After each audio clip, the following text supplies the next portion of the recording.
Anyone who's been a patient or has ever set foot in a doctor's office know that the offices are just flooded from clocks, pens, coffee mugs, calendars with branded drug names on them. In fact, if you pulled over any medical resident or medical student who was wearing a white coat, and there have been studies that have done this, likely almost all of the things in their pockets would be branded products, whether it's from their pen, their stethoscope tag, compass, other things that they use for medical purposes.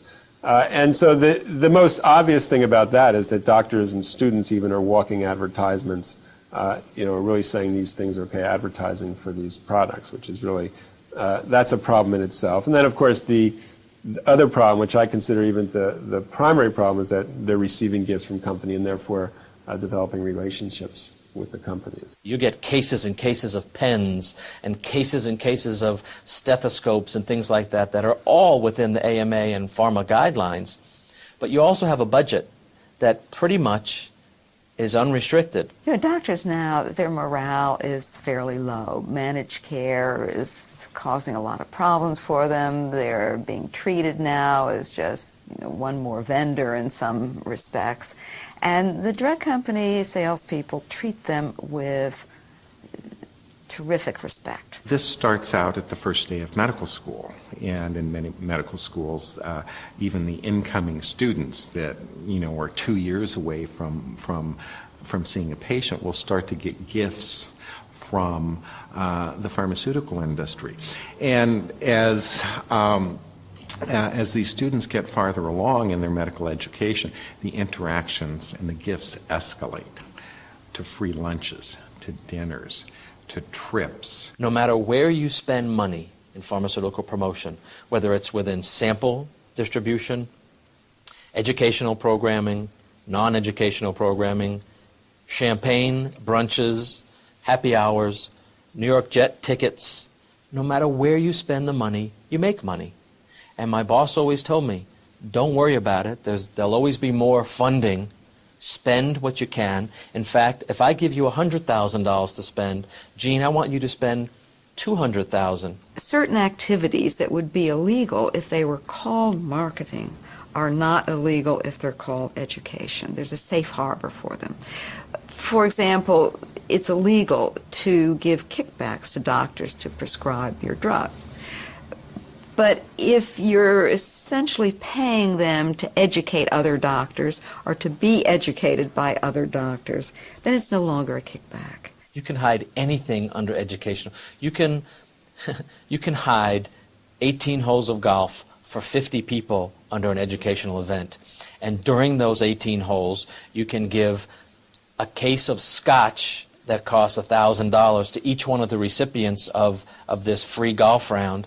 You can give golf clubs to individuals, and it's all under educational. So when the drug company says, oh no, we don't spend money on those promotions anymore, it's all educational, I know for a fact that anybody that played golf with me got a $300 putter, and my bosses never saw that on the expense form because it went under education. All kinds of things with a sort of thin educational veneer over them. That's where I think the lion's share of their marketing money goes. And they get what they pay for. I mean, they're not charities. They track very carefully what doctors prescribe before and after they attend one of these events. And they know that the prescriptions for the company drug go up. Obviously, that drug company that I talked about, that the powers that be will say, this is not the case, this is the exception and not the rule, this is the way it used to be. Well, that's baloney. Again, I've got very close contacts still in the industry, and I'll get phone calls once a week. Listen, I've got $35,000 to spend this month. How can I do it? Give me something that won't look so bad that, but I need to spend the money. I need to spend. In addition to providing gifts and trips, perhaps the most potent weapon in the drug rep's arsenal is free drug samples, usually accompanied by supporting literature. In 2004, the industry gave away the retail equivalent of almost $16 billion worth of drugs, and these products are the chief enabler of the marketing machine. On the one hand, you have the consumer advertising, so the consumer is sort of prepared by having seen this on TV. On the other hand, you have the doctor who's been prepared by the rep, and you also have that sample. Those sort of things all meet together, and the consumer goes in and says, I have this problem and I saw this ad, and the doctor says, oh, I have this study that somebody dropped off about this, and in fact, here's the drug. And that momentum is unbeatable, essentially. And it works, even if there are people out there saying, hey, actually there was a federal agency that said that's not the right drug to take, that's actually not the most cost-effective drug.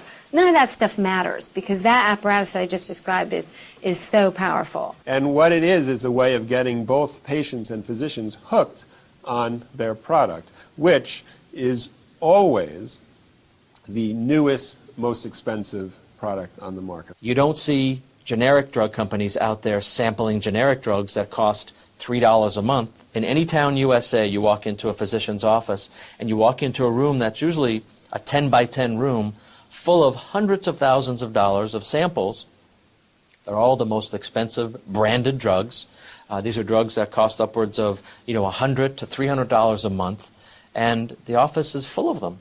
A physician prescribing the appropriate medication is not necessarily what the industry needs. What the industry needs, or a particular company, is the physician prescribing their medication. And this is the same issue that applies to the rep speaking with a doctor, who the reps will say they're educating doctors, but of course what they're trying to do is promote their products and get the doctor to prescribe their product. Physicians will say that the journal ads and the television commercials and the drug rep visits and the lunches and the pens and the pads and the pizza have no effect on them whatsoever.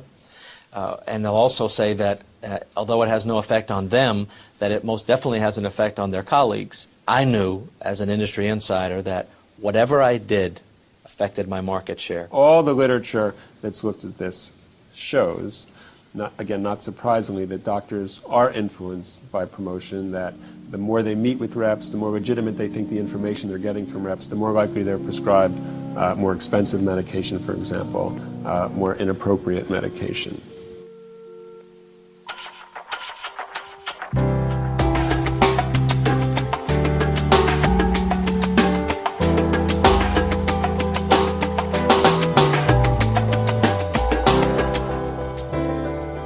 Increasing numbers of physicians are now breaking the silence around these issues.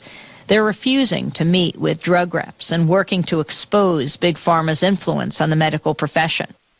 More and more doctors are becoming outraged with ceaseless mass marketing from the drug companies. Doctors and medical students across the country today took a stand. Doctors, medical students, and even former industry insiders are raising public awareness through the media, while at the same time organizing within the medical community to challenge the industry's promotional practices. I'm working with AMSA, which is the American Medical Student Association. AMSA has 60,000 medical students from all over the country, and what they're working on is this big farm-free campaign, pharmaceutical-free. And they believe that although drug companies are needed, drug reps are not needed. One of the biggest problems has been that nobody was talking about it, that the hidden curriculum was accepting all these gifts okay because the teachers and everybody else were doing it. But there was no other message, and what we've been trying to do now is to get medical schools to explicitly and formally in the curricula themselves in the medical schools to talk to students about this and discuss the ethical and professional issues involved. In 1999, Bob Goodman created the nonprofit No Free Lunch to help educate healthcare providers, the public, and especially medical students about these issues. We have a pledge for physicians as well as other healthcare providers to take, which essentially says that they won't accept gifts or other promotional materials, that they'll practice on the basis of the scientific literature. And many patients do email me asking me if there's a physician in their area that has taken the pledge. So it is my hope that eventually that one of the things when the managed care organizations have their list of doctors and it says whether they're board certified and they speak English and Spanish and have they taken the No Free Lunch pledge, that there'll be a yes or no on that for patients to choose them. Advocates for reform are also moving beyond this focus on individual physicians and patients to argue for more fundamental systemic changes. Well, in a sense, you can't blame the drug companies for doing what they're doing. These are, after all, investor-owned businesses whose fiduciary responsibility is to maximize the value of their shareholders' stock, that is, to increase profits any way they can. I think my greatest criticism would come for the institutions that have allowed themselves to be corrupted by the drug companies. Sadly, it appears that our federal government has been really extensively co-opted by the industry. And I'm really not a person given to sort of cynicism or conspiracy theories about this sort of thing, but many people in Congress have said they've got a stranglehold on us. They get into all the Capitol Hills in every state in the country and in Washington, D.C., and they're spending billions of dollars trying to create legislation that's either going to protect the industry or to help promote the industry. That's one of the things that the industry does with its vast wealth. It buys influence, and it also